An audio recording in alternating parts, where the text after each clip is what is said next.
Hello friends, एक बार फिर से आप सभी का स्वागत है हमारे इस यूट्यूब चैनल पर। आप देख रहे हैं चैप्टर सांतत्व तथा अवकलनीयता, कंटिन्यूटी एंड डिफरेंशियबिलिटी। मैंने इसके तीन पार्ट करवा दिए हैं, जिसमें कि मैंने इसकी बेसिक नॉलेज दी है, जो कि 11th 12th का मिक्स है। यदि वो नहीं देखा तो वो डिस्क्रिप्शन बॉक्स में मैंने उसका लिंक दिया है, वो देख सकते हैं। मैंने यहाँ पे कुछ इंपॉर्टेंट फार्मूले दिए हैं इस चैप्टर से रिलेटेड, 5.2 से रिलेटेड। यदि आप लोगों को ये फार्मूले याद नहीं है तो इसे सबसे पहले इस फार्मूलों को जानना बहुत ही जरूरी है। इन फार्मूलों को अब याद करने के बाद सारे सवाल बहुत ही आसानी से सॉल्व होते जाएंगे। मैंने पिछले पार्ट में इस फार्मूले का यूज करवाया था, इस बेस पे कई सवाल करवाए थे। ठीक है, आगे हम इन फार्मूलों पे चर्चा करेंगे। तो यदि ये फार्मूले पता नहीं है तो सबसे पहले इन फार्मूलों को नोट कर लें, इसे अच्छे से याद कर लें। इसके बाद ही ये जो एक्सरसाइज है वो समझ में आएगी। यहाँ पे पहला फार्मूला दिया है d x of x power n बराबर n x power n minus 1। तो ये बहुत ही इंपॉर्टेंट फार्मूला है। तो ये इसी तरह से सारे मैंने इंपॉर्टेंट फार्मूले लिखे हैं। यदि आप लोगों को याद नहीं है तो सबसे पहले इसे नोट कर लें। इसके बाद हम एक्सरसाइज 5.2 पे जाएंगे। उसमें जैसे कि मैंने एक पहला सवाल यहाँ पे दिया है, साइन एक्स स्क्वायर प्लस 5 का एक्स के सापेक्ष अवकलन गुणांक करना है। कैसे करना है वो देखिए। तो सबसे पहले हम करेंगे क्या, वो देखो, हल बराबर इसे हम y बराबर मान लेते हैं। माना यहाँ पे सपोज कर लो, माना y बराबर साइन एक्स स्क्वायर प्लस 5, ये हमने मान लिया। ठीक है, इसके बाद क्या करना है, अब यहाँ पे जैसे यहाँ पे हमें क्या करना है, इसकी जगह पे हम क्या, इसकी जगह पे कुछ मान लेते हैं। इसकी जगह पे मान लेते हैं टी, मान लेते हैं माना इसकी जगह पे मान लेते हैं टी बराबर एक्स स्क्वायर प्लस 5, ये मैंने मान लिया। माना टी बराबर एक्स स्क्वायर प्लस 5। इसके बाद हम क्या करेंगे, इसका अवकलन करेंगे। तो इसका जब हम अवकलन करेंगे तो अवकलन कैसे करते हैं उसके बारे में मैंने अच्छे से पिछले वीडियो में बताया है। तो देखो यहाँ पे हम इसका अवकलन करेंगे तो हो जाएगा dt अपॉन डी एक्स बराबर, इसका अवकलन करेंगे तो यहाँ पे क्या आ जाएगा, तो यहाँ पे आ जाएगा, सीधा डाट लिया, अवकलन कर देते हैं। एक्स स्क्वायर का अवकलन करेंगे तो क्या आ जाएगा, तो अवकलन के बारे में मैंने अच्छे से बताया है। तो यहाँ पे हो जाएगा 2x प्लस, इसका अवकलन करेंगे 5 का, तो मैंने बताया था अचर पद का जो भी अवकलन आएगा वो क्या आएगा, 0 आएगा। तो अचर पद का अवकलन 0, तो यहाँ पे मैंने 0 रख दिया। ठीक है, तो यहां से मैं निकल के क्या आया, dt अपॉन डी एक्स बराबर कितना आ गया, 2x आ गया। ये अवकलन हो गया। ठीक है, ये कैसे आया, तो इस फार्मूले से आ गया। ठीक है, यदि अच्छे से समझ में नहीं आया तो पिछला वीडियो आप देख सकते हैं, उससे समझ में आ जाएगा। ठीक है, तो ये आ गया हमारा, इसे मान लेते हैं समीकरण नंबर 1। ठीक है, इसके बाद क्या करेंगे, अब यहाँ पे आएंगे फिर से y बराबर, इसी प्रकार y बराबर क्या लिखा है, मैंने लिखा है साइन एक्स स्क्वायर प्लस 5। अब एक्स स्क्वायर प्लस 5 की जगह क्या माना है, t, तो यहाँ पे मैं t लिख लेना है, तो साइन t, ये मैंने लिख लिया। अब क्या करेंगे, अब हम इसका अवकलन कराएंगे। अवकलन करने पर लिख लेते हैं, अवकलन करने पर चलो इसका अवकलन कराते हैं तो क्या हो जाएगा, तो हो जाएगा dy अपॉन dt क्यों आ गया, क्योंकि अब t के सापेक्ष यहाँ करवा रहे, तो बराबर, तो इसका क्या हो जाएगा अवकलन, इसका अवकलन अब साइन t, कहने का मतलब यहाँ पे फॉर्मूले पे जाएंगे, साइन x का अवकलन क्या होता है, cos x, तो साइन t का अवकलन क्या हो जाएगा, cos t, तो ये cos t आ गया। ठीक है, यहाँ पे समीकरण नंबर 2। इसके बाद ये करने के बाद क्या करेंगे, हम समीकरण 1 व 2 का मल्टीप्लाई करवाएंगे, गुणा करवाएंगे। तो लिखेंगे यहाँ पे समीकरण 1 व 2 का गुणा करने पर चलो गुणा करवाते हैं इनका। तो जब गुणा करवाएंगे तो क्या होगा, यहाँ पे तो समीकरण नंबर 1 में जाएंगे, dt upon d x into यहाँ से dy अपॉन dt बराबर, यहाँ पे क्या लिखा है, 2x इंटू यहाँ पे cos t। ठीक है, ये हो गया। लेफ्ट का लेफ्ट में गुणा करवाना है, राइट का राइट में करवाना है। ठीक है, दोनों का हो गया समीकरण 1 व 2 का। यहाँ से dt से dt खत्म हो गया। यहाँ पे आया कितना, dy अपॉन डी एक्स, या हम ऐसे बोल सकते हैं, नहीं तो ये बोल सकते हैं ddx ऑफ y बराबर, यहाँ पे कितना आ गया, 2x cos t, 2x into cos t। अब cos t आ गया। अब t की वैल्यू कितनी है, तो t की वैल्यू यहाँ पे रख दो। t की वैल्यू क्या है, एक्स स्क्वायर प्लस 5, चलो यहाँ रख देते हैं। तो यहां से आ जाएगा d y upon d x बराबर, ठीक है, इसकी वैल्यू रख दो तो 2x into cos x square plus 5। ये आंसर आ गया। इस तरह से करना है, ठीक है। आगे अगला सवाल ले लेते हैं। अगले सवाल में देखो क्या है, मैंने लिखा है यहाँ पे। अगला सवाल है y बराबर कॉस, माना है यहां से सीधा सॉल्व मैंने कर दिया। सवाल ये रहा कॉस साइन एक्स, यहाँ पे मान लेते हैं y बराबर कॉस साइन एक्स, ठीक है। अब यहाँ से क्या करवाएंगे, इसका अवकलन करवाओ। तो यहाँ जब अवकलन करवाएंगे तो क्या आएगा, तो उससे पहले हमें क्या करना है, अब यहाँ पे कॉस, यहाँ पे कुछ मान लो इसकी जगह पे, ठीक है। तो इसकी जगह पे मान लेते हैं t, ठीक है, t ही मान लो, माना, या और कुछ जो भी मानना हो वो मान सकते हैं आप। t बराबर मान लिया मैंने साइन एक्स, ठीक है। इसका अवकलन करा दो। तो अवकलन जब करवाएंगे तो क्या हो जाएगा, dt अपॉन dx बराबर, यहाँ पे क्या आ जाएगा, इसका अवकलन डायरेक्टली अवकलन कर देते तो इसका अवकलन क्या होगा, साइन एक्स का अवकलन कॉस एक्स, साइन एक्स का अवकलन कॉस एक्स, तो यहाँ पे आ गया कॉस एक्स, ठीक है। इसे मान लेते हैं समीकरण नंबर फर्स्ट, इक्वेशन फर्स्ट हो गया हमारा। अब देखो यहाँ पे क्या करेंगे, पुनः हम जाएंगे ऊपर यहाँ पे, तो y बराबर कॉस साइन एक्स की जगह पे क्या माना है, t, तो यहाँ पे हमें क्या लिखना है, t लिखना है, ठीक है ना। इतना समझ में आया। अब क्या करेंगे, अब इसका हम करवाएंगे अवकलन। चलो इसका अवकलन करवाते हैं। तो d y upon d t बराबर, इसका अवकलन करो तो कॉस टी। अब कॉस टी का मतलब कॉस एक्स का अवकलन क्या होता है, माइनस साइन एक्स, तो यहाँ पे क्या हो जाएगा, minus sine t, minus sine t, ठीक है। ये आ गया। इसे मान लेते हैं इक्वेशन सेकेंड, या हम कहें समीकरण नंबर 2। इसके बाद हमें क्या करना है, समीकरण 1 इंटू 2, कहने का मतलब समीकरण 1 व 2 का गुणा। तो लिखो यहाँ पे समीकरण 1 व 2 का गुणा करने पर, समीकरण 1 व 2 का गुणा करने पर, चलो गुणा करवा दो। तो समीकरण नंबर 1 पे जाओ, तो dt अपॉन dx बराबर cos x, सॉरी एक सेकेंड, इनका मल्टीप्लाई करवाना है ना। तो dt अपॉन dx इंटू इस तरफ यहाँ पे क्या है, dy अपॉन dt बराबर यहाँ पे cos t into minus sine t. ये आ गया।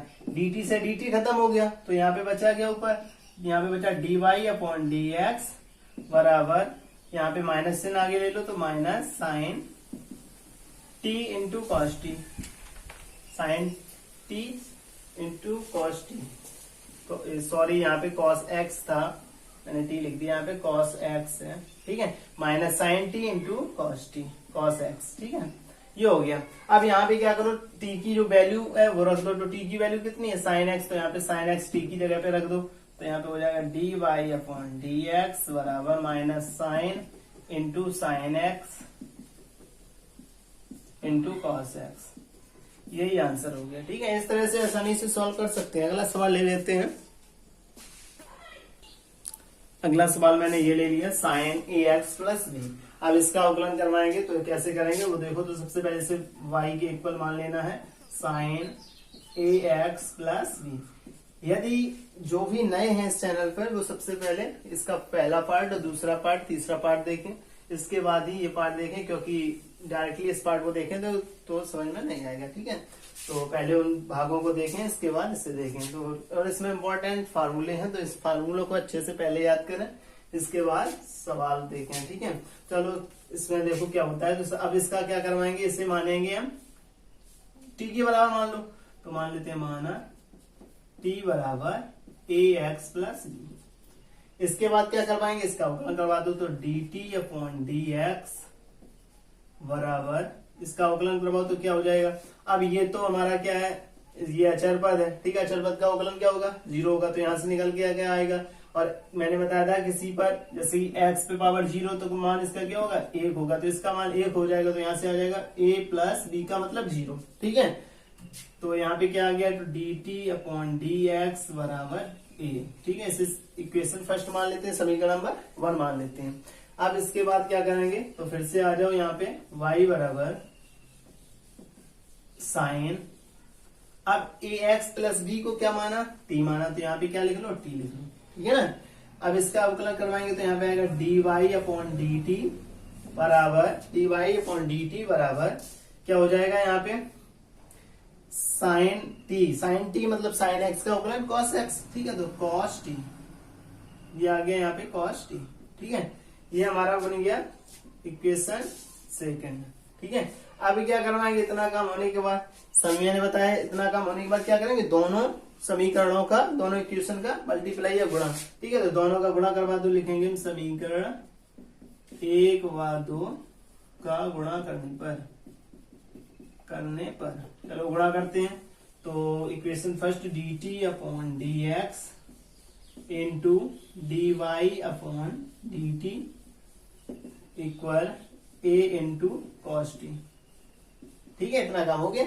अब क्या करेंगे आगे, इसके बाद dt से dt गया तो यहाँ पे क्या बचा, dy अपॉन dx बराबर यहाँ पे क्या आ गया, a इंटू कॉस टी। अब कॉस टी की वैल्यू कितनी है, तो t की वैल्यू कितनी है, ax प्लस b इसकी जगह पे रख दो, तो a इंटू कॉस t की वैल्यू ax प्लस b, यही आंसर हो गया। ठीक है, बहुत ही सिंपल सा है। पहले इसके बाद हम अगला सवाल ले लेते हैं। अगला सवाल मैंने ये लिया है, चलो इसमें देख लेते हैं क्या है।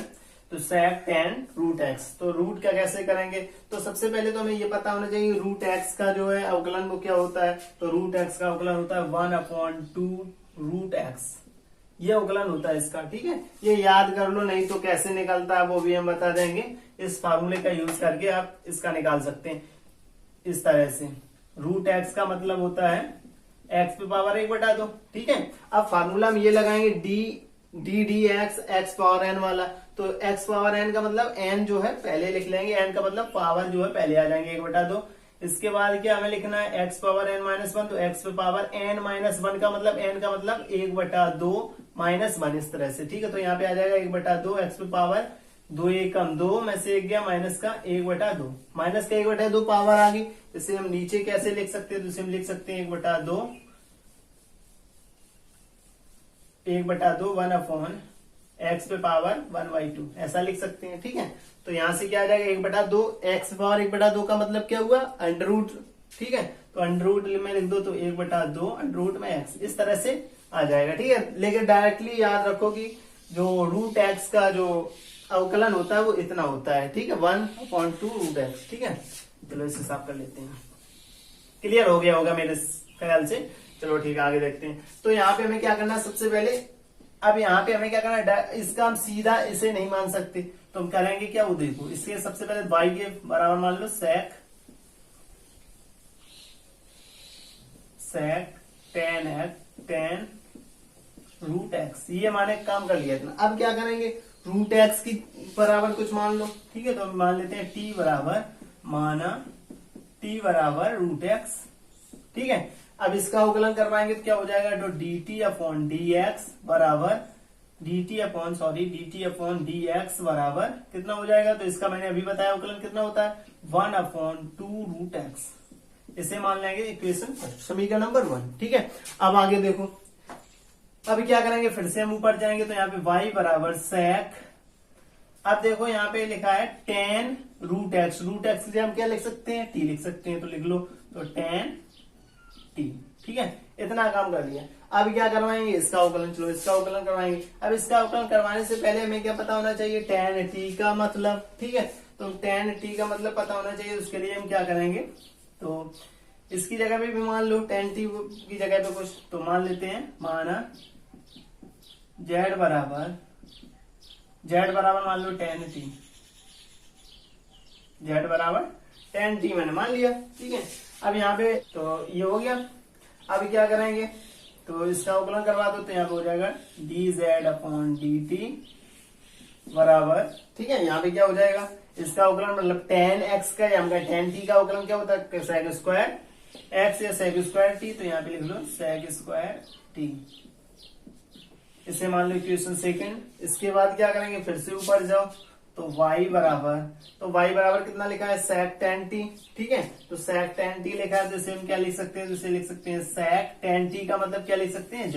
ठीक है, तो यहाँ z लिख दिया। अब इसका अवकलन करवा दो। ठीक है, तो यहाँ से अवकलन करवाएं तो क्या आ जाएगा, dy अपॉन dz, क्योंकि z से करवा रहे, तो बराबर यहाँ पे कितना आ जाएगा, तो sec z या sec x का अवकलन, तो मैंने देखो फार्मूला लिखा है, sec x का अवकलन क्या होता है, sec x into tan x। ठीक है, तो sec x तो है नहीं, यहाँ z है, तो यहाँ z में लिख देते हैं, तो sec z इंटू 10z। ठीक है, ये इस तरह से हो गया। इसे हम क्या करेंगे, इसे मानेंगे इक्वेशन थर्ड। इसके बाद वही प्रोसेस क्या करना है, इक्वेशन फर्स्ट सेकंड थर्ड का मल्टीप्लाई, तीनों का गुणा कर दो। लिखेंगे समीकरण 1 व 2 और 3 का गुणा करने पर, चलो गुणा करवाते हैं। ठीक है, तो पहला equation dt upon dx into second equation dz upon dt, third equation dy upon dz। ठीक है, इक्वल यहाँ पे क्या दिया है फर्स्ट में, तो 1 upon 2 root x into second में क्या दिया है sec square t into third में कितना दिया है sec z into 10z। Clear है ना। कहीं भी प्रॉब्लम आ रही है तो आप कमेंट बॉक्स में कमेंट करके बताएं, कहीं पे भी समझने में कोई प्रॉब्लम आ रही तो। चलो आगे चलते हैं। तो यहाँ से क्या हुआ, dt से dt गया, dz से dz गया, तो क्या ऊपर आया गया dy अपॉन dx इक्वल कितना आ गया वो देखो। तो यहाँ से अब देखो t की वैल्यू और z की वैल्यू यहीं पे हम रख देते हैं। ठीक है, t की जो वैल्यू है z की वैल्यू है वो यहीं रख देते हैं। चीज रखो, तो यहाँ पे आ जाएगा 1 upon 2 root x into sec square t है, तो t की वैल्यू देखो कितनी है, तो t की वैल्यू रूट एक्स है, तो यहाँ पे हम रूट एक्स सीधा डायरेक्टली रख देते हैं, तो sec स्क्वायर रूट एक्स आ गया। ठीक है ना, इंटू इसके बाद देखो sec z, तो z की वैल्यू जो है वो यहाँ पे हम सीधा डायरेक्टली रख देते हैं, तो z की वैल्यू देखो कितनी है tan t। अब tan t है तो लेकिन tan t की वैल्यू कितनी है, tan t है, तो tan t का मतलब क्या, रूट एक्स। ठीक है, तो tan रूट एक्स आ गया। ठीक है, tan रूट एक्स कैसे आ गया, अब z का मतलब तो tan t है, तो यहाँ पे हम tan t लिख दिया मैंने। ठीक है, z का मतलब tan t, तो यहाँ पे हमें क्या लिखना है sec z का मतलब tan t। एक सेकेंड, तो यहाँ पे sec z है, तो यहाँ पे हम लिख सकते हैं sec into tan t। tan t का मतलब क्या है रूट एक्स, तो यहाँ पे रूट एक्स आ गया। इसके बाद इसी तरह से tan z, अब tan z तो tan, अब z की वैल्यू कितनी है tan t, tan t का मतलब tan और t का मतलब रूट है, तो यहाँ पे tan into tan root x, यही आंसर कर दो। ठीक है, ये हमारा आंसर हो जाएगा। इस तरह से हम कर सकते हैं। यदि कहीं पे भी समझने में प्रॉब्लम आ रही हो तो कमेंट बॉक्स में कमेंट करके बताएं।